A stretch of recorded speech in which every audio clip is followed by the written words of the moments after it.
Box.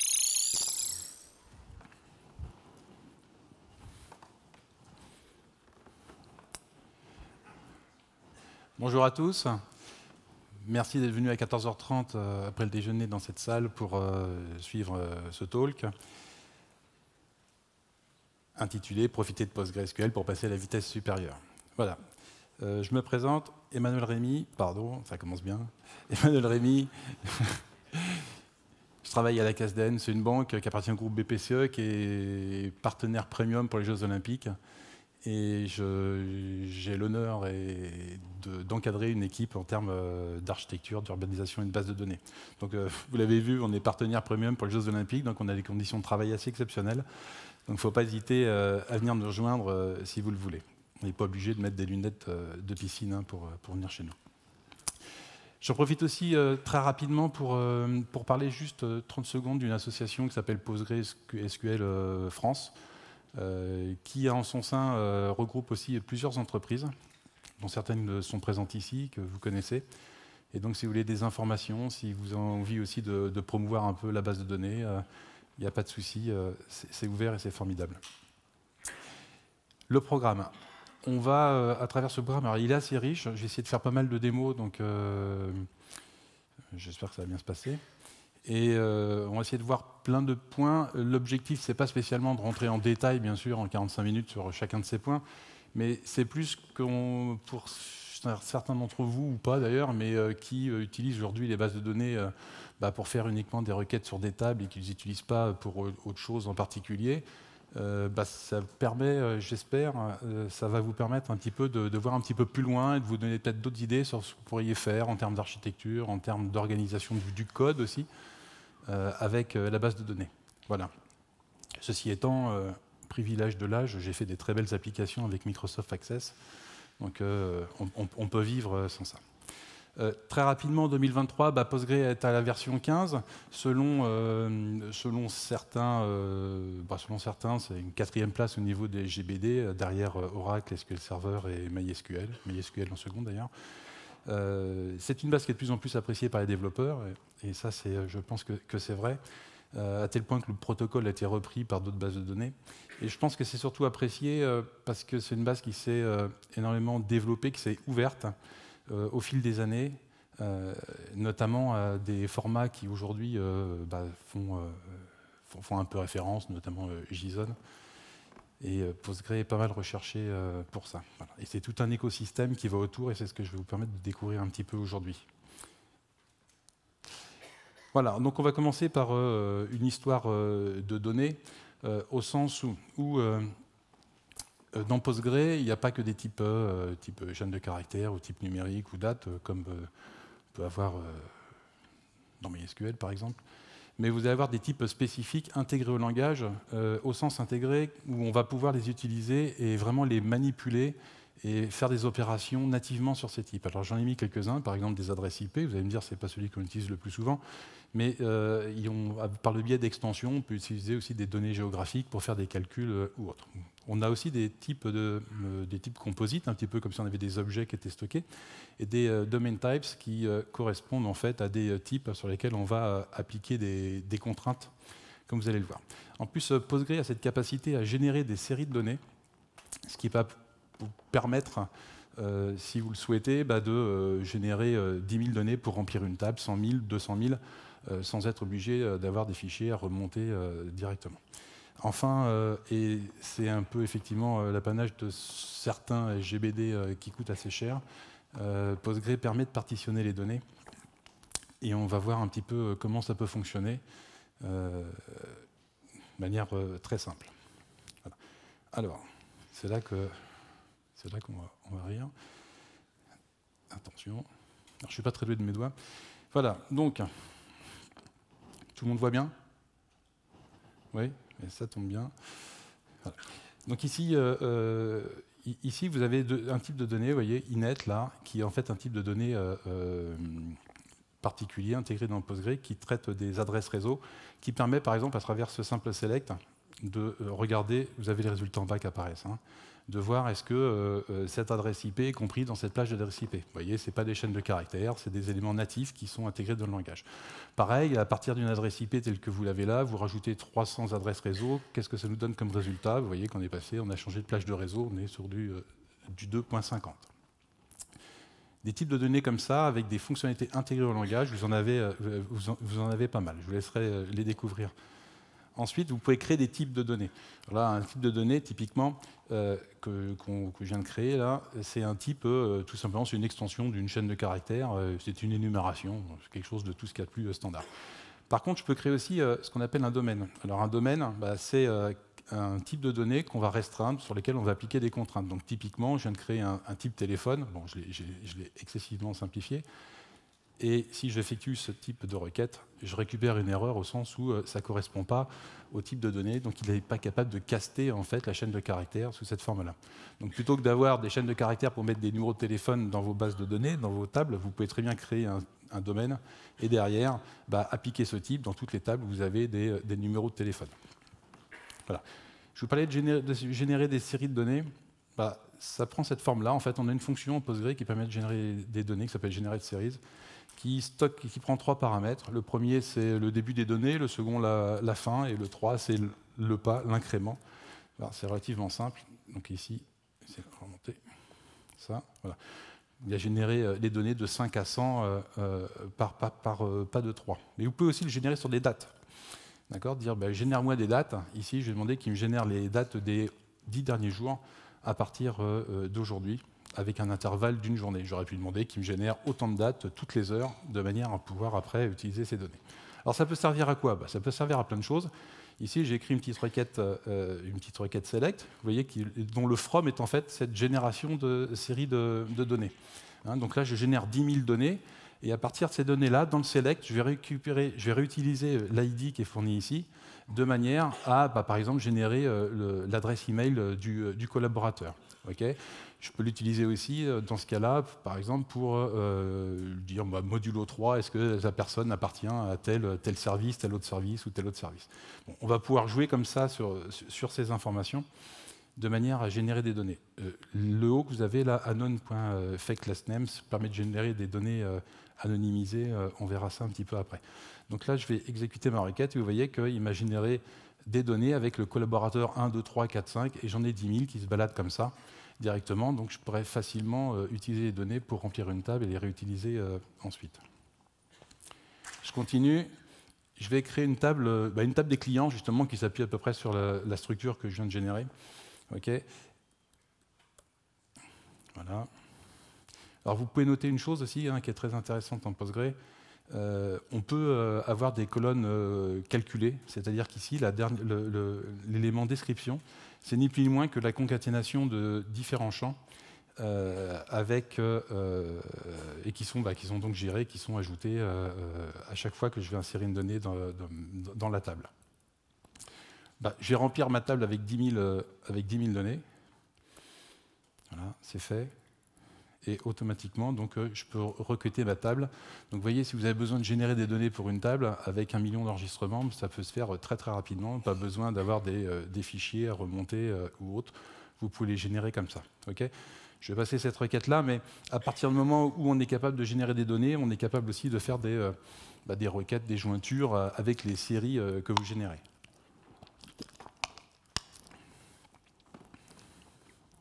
Voilà, j'ai supprimé la table des clients. C'est fait. Et puis, puisque je mets beaucoup de clients en base, l'idée pourrait être de dire, ok, c'est bien, mais à un moment donné, mes données vont être un peu... les perfs risquent de se dégrader. Okay, bon, pas pour 10 000 clients, on est bien d'accord, ni pour 100 000, mais donc, même en tant que dev, vous pouvez avoir cet esprit de dire, ok, mais est-ce que je peux peut-être compartimenter mes données, c'est ce qu'on appelle faire des partitions. Et donc en PostgreSQL, on peut très facilement faire des partitions. Et ici, sur la table client que vous avez vue précédemment, on va partitionner les données par liste. Vous avez vu qu'au niveau des services qui sont en bas, là, j'ai le service finance, com, IT. Et donc on va partitionner les données par service, c'est-à-dire par com, finance ou IT. Donc, je crée ici une première table. Le principe, on a une table maître dans laquelle il n'y a pas de données. Et derrière, on va créer des tables qui correspondent à chaque partition, qui vont, elles, récupérer les données. Voilà, je viens de créer la première table, et puis là, maintenant, je vais créer les tables partitionnées. Et vous voyez que pour chaque table, en fait, je lui dis de quelle partition est la table et quelle valeur, en fait, discriminatoire doit prendre la partition. C'est fait. Je vais reprendre, il est là d'ailleurs, je vais reprendre mes données et je vais réinjecter mes données dans la table client après avoir fait ma partition. Voilà, c'est fait. Maintenant, je vais regarder qu'est-ce qui se passe en fait à partir du moment où je sélectionne les clients qui appartiennent au service IT. Vous voyez qu'en fait, il fait un scan, mais il ne fait pas un scan en fait, sur la table des clients, il fait un scan sur la table uniquement associée à la partition. Okay. Alors vous voyez, ça c'est quelque chose qui est très simple à faire en Postgre, il n'y a pas besoin de 3, 4 heures, 5 heures pour faire ça, ça s'organise un petit peu, mais rapidement vous pouvez être capable de partitionner vos données au moins sous cette forme-là. J'ai supprimé la table, quand je supprime la table, il me supprime les partitions qui vont avec, et puis si vous ne souhaitez pas partitionner de cette manière-là, si vous souhaitez dire moi je souhaiterais plutôt répartir mes lignes en fait, dans différentes tables, un peu comme on a un hash sur des nœuds avec une base avec du sharding, vous pouvez aussi le faire, changer le mode de partitionnement en lui disant qu'il le fasse à partir d'un hash. Donc en fait là, je change le mode de partitionnement, je crée des tables avec 3 partitions qui prennent comme hash. Vous voyez, il va prendre le hash de l'ID. Alors, il ne prend pas l'ID, c'est le hash de l'ID sur lequel il applique un modulo. Et donc, je crée 3 nœuds, le nœud 1, le nœud 2, le nœud 3, enfin, symboliquement, pour la table client 1, client 0, client 1, client 2. Pardon, et je crée donc la partition qui va bien. Voilà, je reprends mes données, je les exécute. Et quand je regarde le select, pour refaire le même select que tout à l'heure, vous voyez que les choses changent un peu. Là, les données ne sont pas spécialement mises dans une table, il ne sait pas où elles sont, donc il est obligé de regarder dans toutes les tables pour récupérer les données. Par contre, on a un équilibre en termes de répartition des lignes dans les tables qui est parfait, puisque tout se fait en fait divisé par 3 pour le coup ici. Voilà, donc je vais tout supprimer.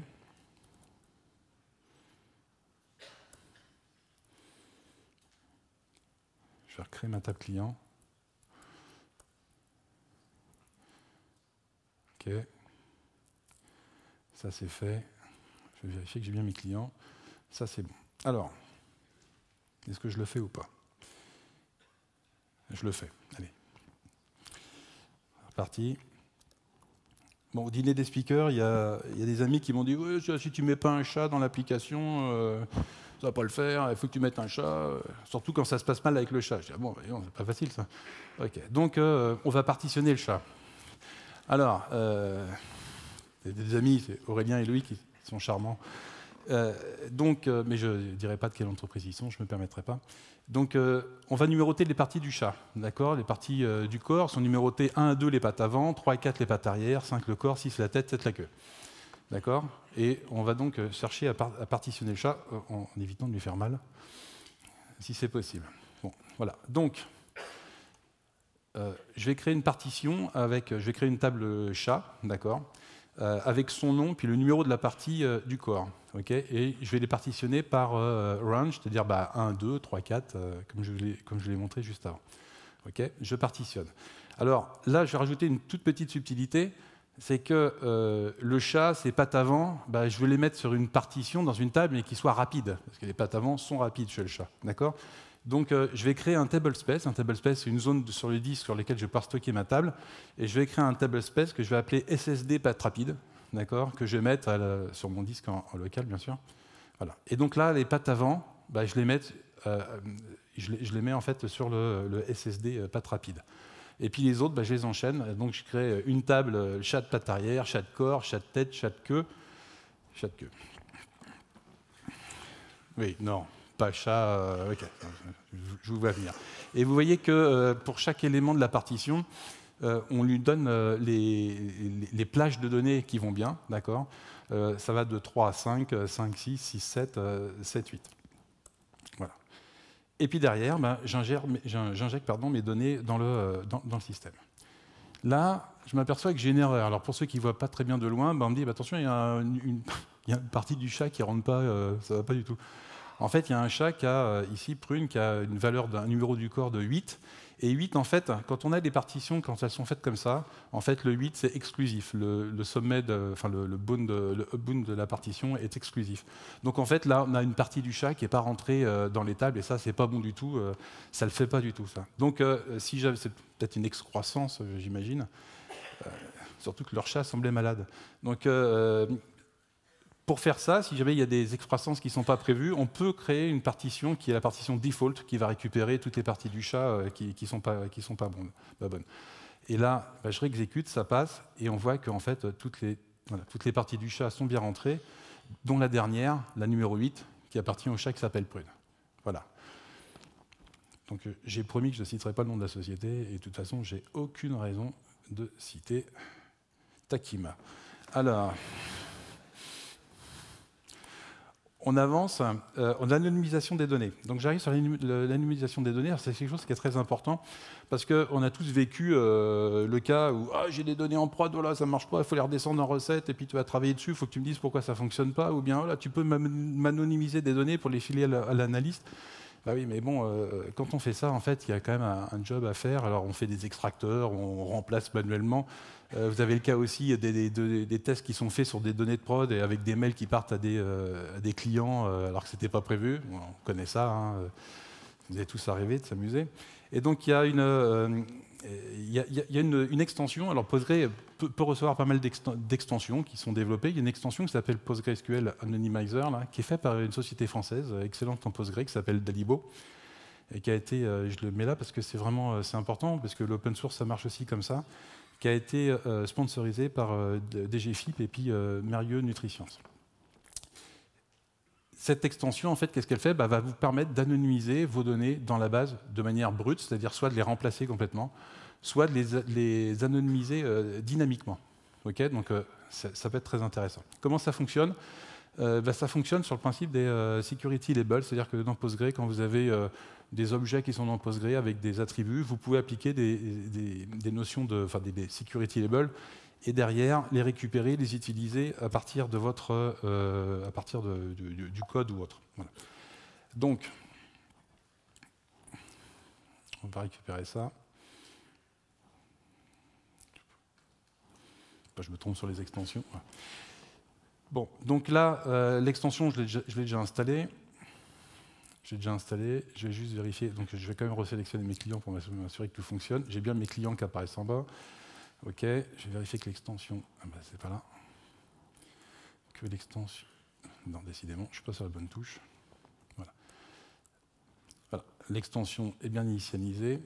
Donc, le principe est relativement simple. On va mettre des security labels sur certaines colonnes. Typiquement, là, la colonne client, je vais lui dire qu'elle doit être masquée avec des valeurs no-name. C'est-à-dire qu'on ne doit jamais voir le nom du client, je dois voir écrit no-name à la place. L'ID, je ne veux même pas le voir. Je ne veux rien voir, je veux qu'il me renvoie nul. Et puis l'email, je lui dis, écoute, tu me pseudonymises l'email, tu me renvoies un email en fonction des listes d'emails qui existent en fait, sur des tables qui sont fournies par l'extension, des tables bidons. Voilà, c'est fait. Je place aussi un security label sur le téléphone. C'est-à-dire que pour le téléphone, en fait, je veux qu'il me génère un numéro aléatoire de numéro de téléphone et je veux que ça commence par +33. D'accord ? Voilà. À partir du moment où j'ai fait ça, quand je sélectionne un client,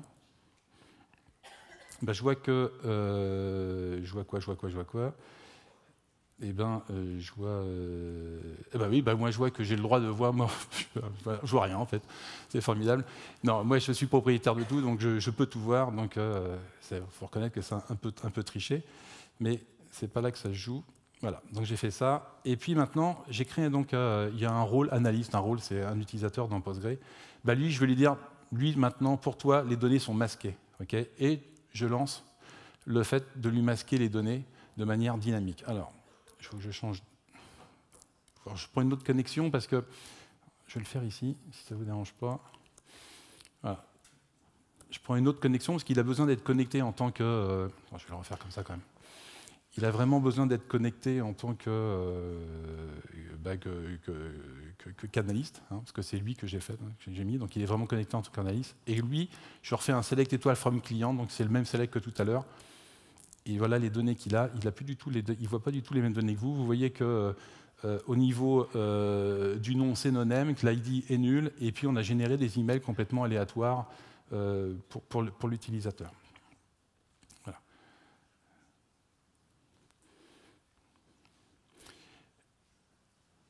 On a... Je vais revenir ici quand même. Tac.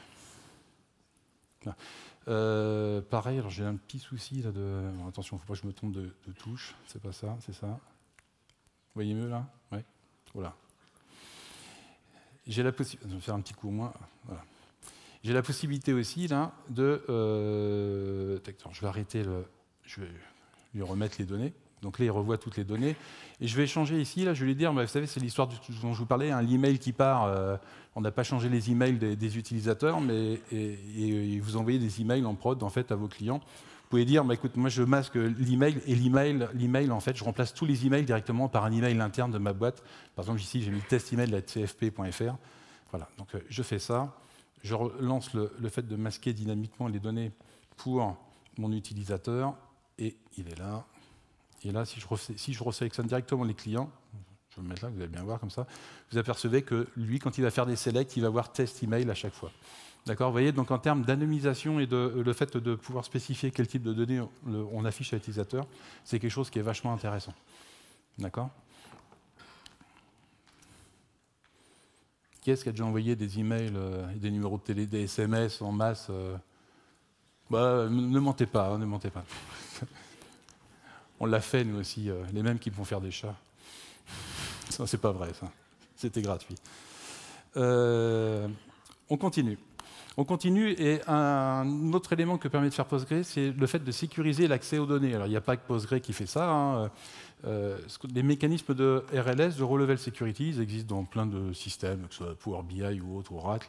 En fait, l'idée, c'est de dire, quand vous allez interroger la base, que vous allez faire une requête select, vous n'allez récupérer que les lignes qu'on vous autorise à voir. Donc typiquement, là, dans l'exemple qu'on a avec la table des clients où il y a des notions de finance, de communication et d'IT, si vous êtes un utilisateur finance, même si vous faites un select étoile from la table, vous récupérez que les lignes de la finance. D'accord? Posez des contraintes aussi. On peut vous interdire de voir les lignes et on peut vous les montrer. OK? Donc, comment ça fonctionne? Comment ces principes de Row Level Security fonctionnent? Encore une fois, c'est quelque chose que vous pouvez très facilement, oui, que vous pouvez mettre en place dans votre boîte. Alors attention, parce que là, moins. Voilà. Vous voyez encore ou pas? Allez. Comment ça fonctionne? Alors là, je vais, j'ai mes clients, et pour vous montrer bien le fonctionnement du système, je vais rajouter une table des adresses pour associer une adresse IT en fait avec quelqu'un qui appartient à l'IT. Vous verrez après pourquoi. Donc là, je crée une table des adresses, et pareil, je la génère dynamiquement avec les séries de données que je vous ai montrées tout à l'heure. Voilà. Donc ça, c'est fait.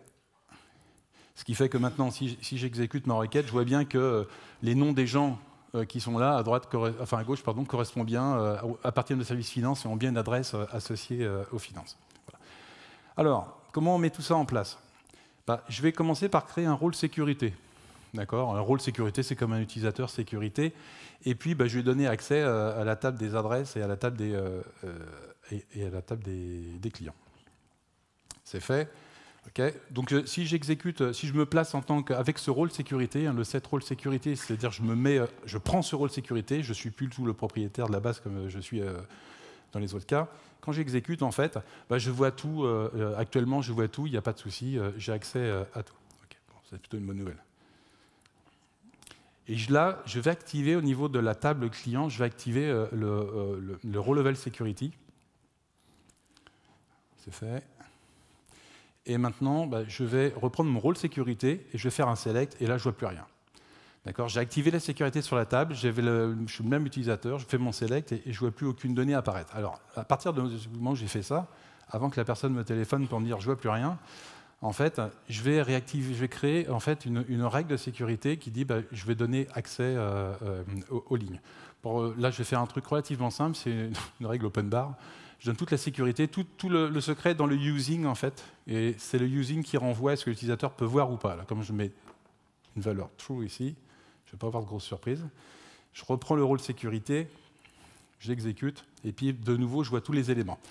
Alors maintenant, l'idée, c'est de dire, un utilisateur de la finance voit que les lignes de la finance, quelqu'un de l'IT, et ainsi de suite.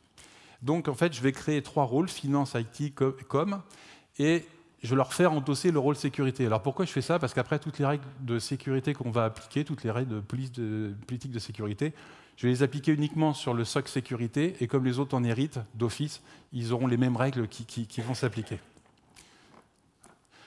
Je me place avec le rôle de la finance, et à ce stade, le rôle de la finance voit toutes les données, comme le rôle de la sécurité. Alors, je ne les ai pas nommés n'importe comment, ils s'appellent finance, IT et com, SOC finance, SOC IT, SOC com. Et donc, en faisant une extraction, en créant cette règle ici, là, telle qu'elle est écrite, vous voyez que dans le using, en fait, je lui dis, OK, maintenant, cette règle de sécurité qui va s'appliquer par service, il faut que le service soit égal, en fait, à ce qui dépasse le underscore du rôle de l'utilisateur. Et c'est, en fait, cette clause-là, il va la rajouter dans le where lors de l'exécution des requêtes. Il va la rajouter, mais si je fais ça, ça ne va pas rajouter grand-chose. Voilà, c'est fait. Donc maintenant, je vais prendre le rôle, je reprends le rôle de la finance, j'exécute, et puis je récupère que les lignes de la finance.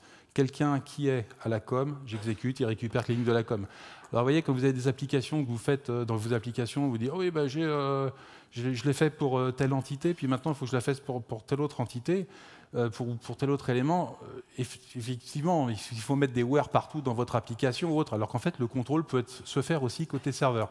Donc vous pouvez très bien imaginer avoir une application où vous n'avez que des select étoiles sans clause, sans where, sans rien, et au moment où vous faites l'acquisition de la connexion, vous pouvez injecter le rôle pour dire, attention, cette connexion, elle fonctionne, ok, j'ai récupéré ma connexion, mais je t'injecte, vous faites un set rôle avec le bon rôle à utiliser, et automatiquement, le serveur enverra les données qui correspondent.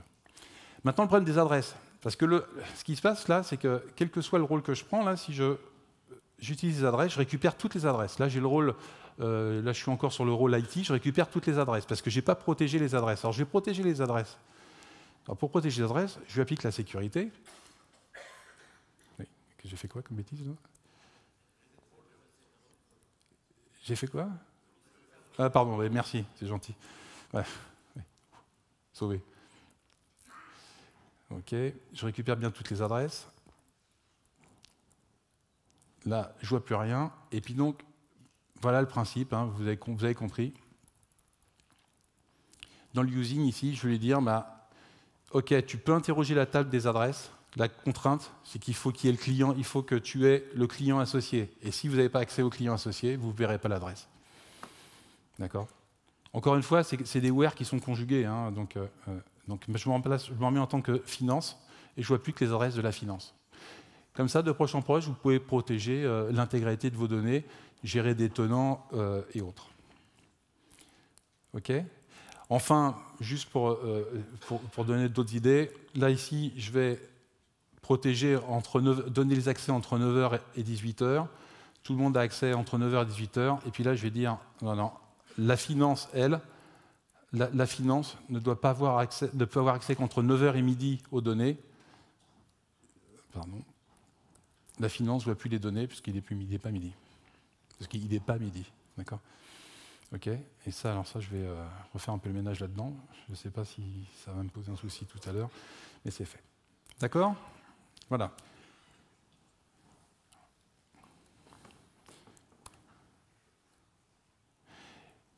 Les crons. Tout le monde sait faire un cron.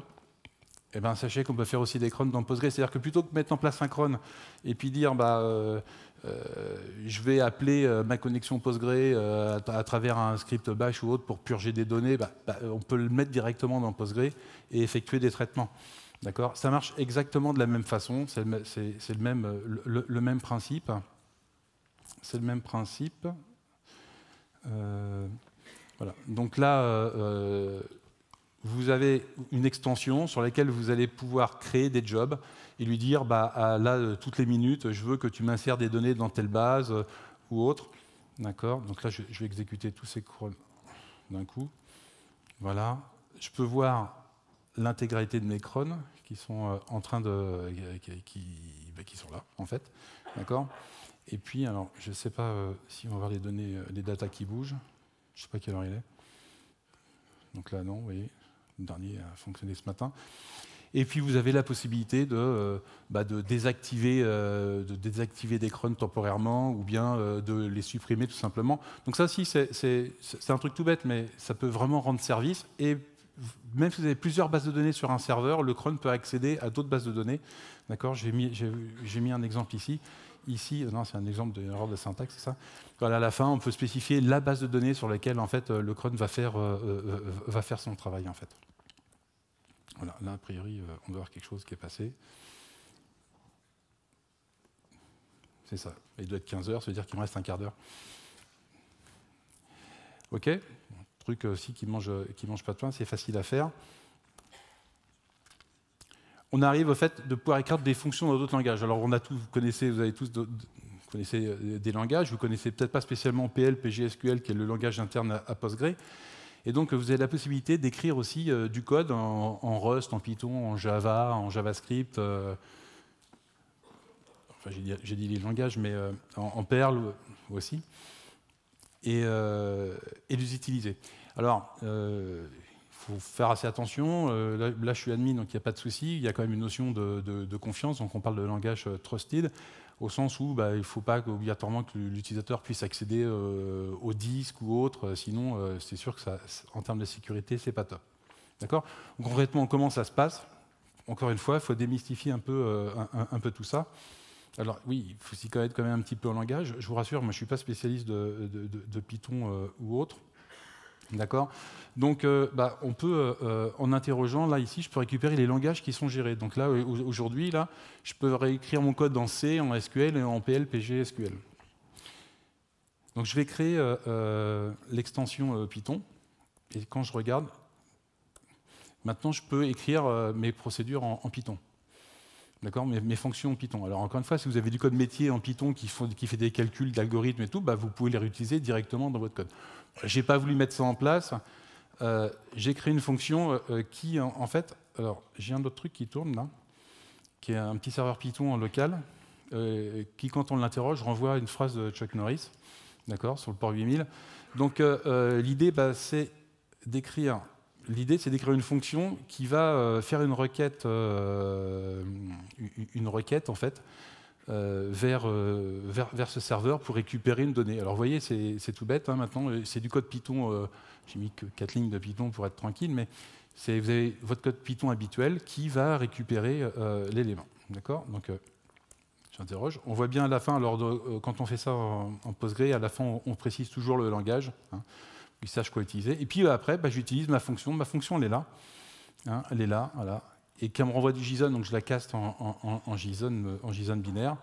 Vous exécutez et vous récupérez en fait l'élément qui a été fait. Donc vous voyez, ça peut servir aussi à interagir comme ça, à réutiliser du code qui existe pour récupérer des datas ou autre. Bon, je vais supprimer les éléments au cas où. Voilà. Donc Rust, ça marche bien. Honnêtement, c'est très très souvent du Python qu'on a, hein. Enfin, qu'on voit passer tout le monde. OK. Ensuite,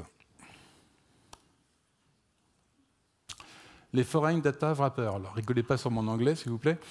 Mais dans Postgre, vous avez deux choses. Il y a les tables internes et les tables en fait externes, les tables étrangères.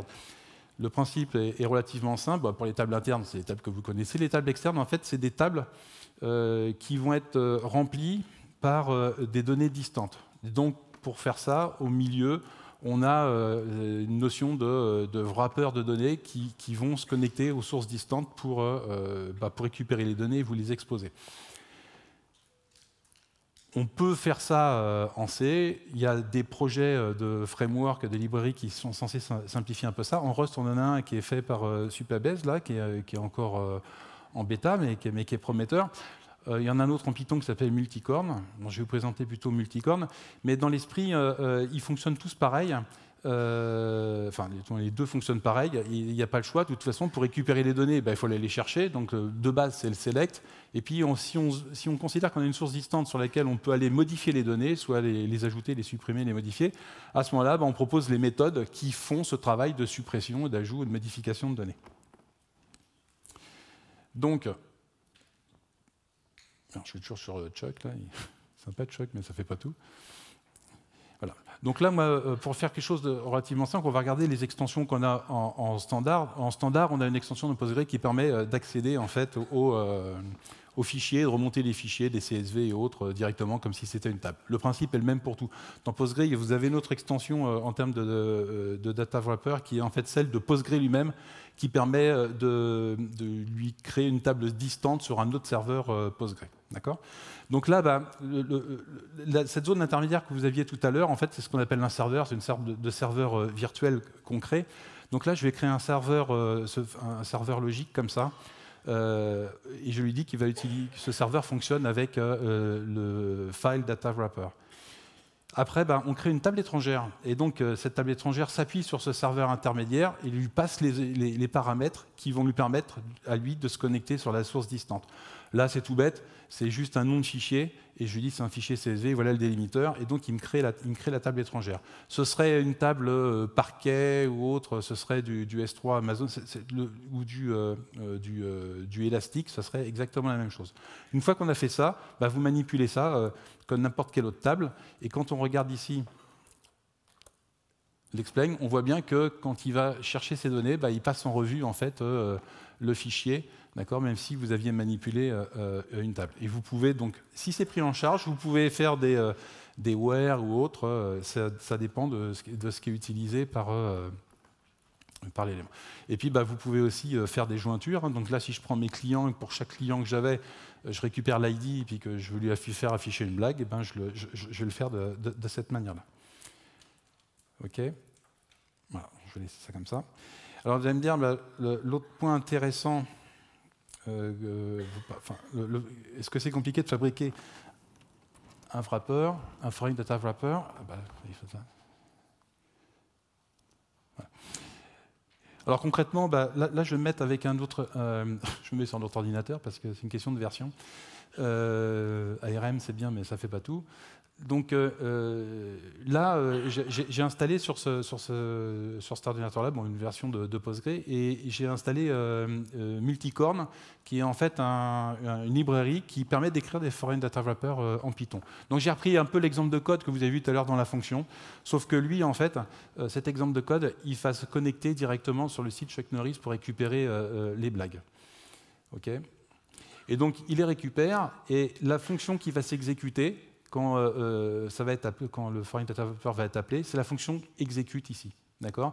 Et on voit qu'il y a deux paramètres, et vous comprenez ça très très vite. Il y en a un, c'est les colonnes qu'on veut récupérer, et l'autre, c'est les calls, c'est-à-dire est-ce qu'on a une requête where qui a été passée, et quelles sont les valeurs de cette requête where. Donc moi je regarde ici, est-ce qu'il y a un ID qui est passé ou pas. Et s'il n'y a pas d'ID, j'appelle directement et je récupère tout un ensemble de données. Et s'il y a un ID, j'appelle l'API, mais je l'appelle sur un autre endroit de manière à récupérer les données. D'accord, uniquement associé à cet ID. Et après, c'est juste récupérer les données. Et comment on fait pour les envoyer en fait à Postgre? Eh ben, tout simplement ici, c'est la même chose que côté ROS. On fait un yield et on lui fournit des données. Ici, on voit deux colonnes, value et ID. Donc, comment ça se passe après? Et après, de la même manière que ce que j'ai fait tout à l'heure, je vais créer un serveur. Mais le serveur, vous voyez que là, il s'appelle devox.devox foreign-data-wrapper.chuck-fw. Ça correspond en fait au nom que j'ai fourni ici dans le fichier. Vous voyez que le fichier s'appelle devox foreign-data-wrapper et ici, c'est la classe chuck-fw qui va être appelée. Okay, donc je crée l'élément. Voilà, ça prend un petit peu de temps. Alors ça prend un petit peu de temps parce qu'en fait, ça tourne dans un container. Et puis une fois que j'ai fait ça, c'est pareil, je lui dis, je te crée une table, une foreign table sur ce serveur-là, et c'est terminé. À partir du moment où j'appelle, là, ça va marcher j'espère, si j'ai du réseau, à partir du moment où je vais appeler sur cette ligne-là, il va appeler le execute de la méthode, qui lui-même va faire l'appel d'API sur le site Chuck Norris, et il va récupérer les blagues et vous les afficher. C'est ce qu'il vient de faire. OK. Là, je vais prendre une blague au hasard, n'importe laquelle, celle-là. Là, ça, c'est l'ID. Je récupère l'ID. Je vais changer ça pour montrer qu'on ne triche pas. Et puis, comme dans le code que j'ai écrit ici, gère dans la partie where l'ID, okay, en appelant l'API, en lui disant bah, tu me récupères uniquement en fait, la blague qui va bien, eh ben, je vais pouvoir le faire ici, j'exécute et je récupère bien qu'une seule blague. D'accord? Donc vous voyez que fabriquer son propre data wrapper, c'est quelque chose qui n'est pas excessivement compliqué, et on peut aussi faire les mises à jour ou autres, tout ce qui est update, delete et insert, pardon. Voilà. Et les data wrappers, vous en avez des dizaines et des dizaines et des dizaines. Il ne faut pas hésiter à regarder, que ce soit pour Redis, que ce soit pour tout. Il y en a pour tout, d'accord? Il y en a pour tout. D'accord, pour du parquet, pour Twitter, vous voyez, là, ici, Google Spreadsheet, tout ce que vous voulez, tout ce que vous voulez. OK. Et on termine par JSON. Alors, pourquoi on termine par JSON?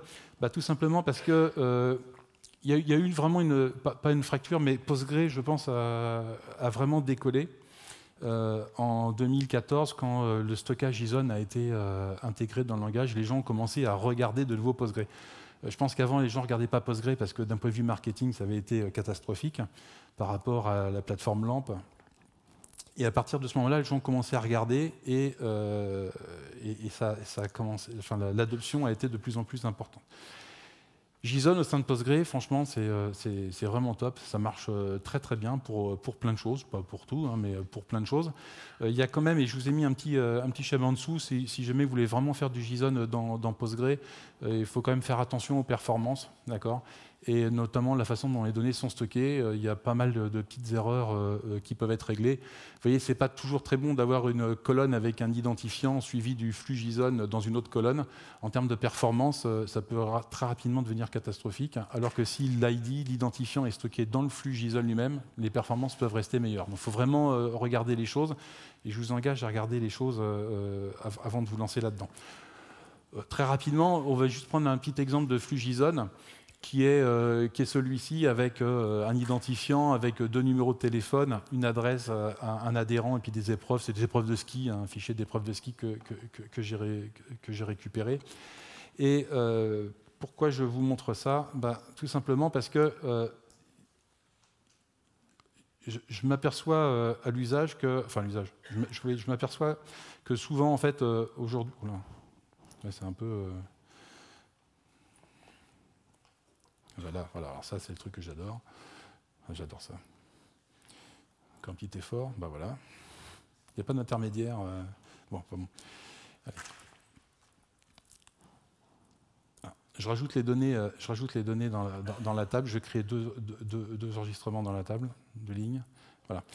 Et vous voyez, ancienne méthode, en fait, pour naviguer dans Postgre, on pouvait naviguer dans le document, enfin on peut toujours d'ailleurs naviguer dans le document en récupérant des informations avec les affectations de flèches ou autres qui permettent de sélectionner les données. Alors, vous voyez, enfin, en termes de syntaxe, c'est quand même pas terrible. Hein, d'accord. Et depuis les dernières versions, on peut naviguer vraiment dans le document comme si on était sous forme de tableau. Et c'est vraiment un régal. Vous récupérez des informations. Après, le souci qu'on a dans la navigation dans les flux JSON, c'est souvent pour essayer de trouver les données, pour dire est-ce qu'il y a telle donnée à tel niveau dans le sous-document. Et ça, c'est vrai que honnêtement, c'est une galère. On ne va pas se mentir. Hein. Ici, pour trouver les inscriptions qui ont tel numéro de téléphone, il faut effectivement naviguer dans le document. Et vous voyez, il faut vraiment préciser les choses. Ça fait un petit peu archaïque quand même. D'accord ? Voilà. Des choses intéressantes que vous allez pouvoir faire aussi, c'est pouvoir supprimer des clés, rajouter des clés. Bon. Vous avez possibilité d'exporter. Vous avez un flux JSON, vous pouvez le transformer en fait en table sans aucun souci. Vous avez des fonctions pour ça, d'accord. Et vous pouvez faire l'inverse aussi. Tout à l'heure, j'ai ma table des clients, je peux en faire un flux JSON. Voilà. Enfin, chose très importante dans cette dernière minute, c'est les aspects JSON Pass qui ont été rajoutés dans Postgre. JSON Pass est à JSON ce que XPath est à XML. Et donc là, vraiment, vous allez pouvoir faire des requêtes qui sont vraiment top. Je vais juste prendre celle-là. Mine de rien, cette requête, quand vous regardez, elle va récupérer le numéro de téléphone qui est de type personnel, d'accord, qui appartient à la personne, l'adhérent qui s'appelle Battier Sébastien. Et si vous revoyez un petit peu le flux qu'il y avait tout à l'heure, c'est des éléments qui ne sont pas du tout mis au même endroit dans le flux JSON, d'accord. Donc ça permet vraiment, JSON Pass permet vraiment de faire des requêtes qui sont super importantes, enfin c'est très bien foutu. Et puis l'update aussi, que vous allez pouvoir utiliser, qui vous permet de faire des mises à jour directement de telles valeurs de manière beaucoup plus simple qu'en cherchant à trouver, à cibler dans le flux les données. Voilà. Et on finit la présentation là-dessus. Si ce n'est pas le bon raccourci, ça ne va pas le faire. Voilà. Voilà. Et donc finalement, très honnêtement, regardez, investissez un petit peu de temps dans Postgre, parce qu'il y a beaucoup de belles choses qu'on peut faire. Et vous verrez certainement les choses un petit peu différemment et vous ne l'utiliserez pas comme un simple outil de stockage de données à plat, quoi. Voilà, merci.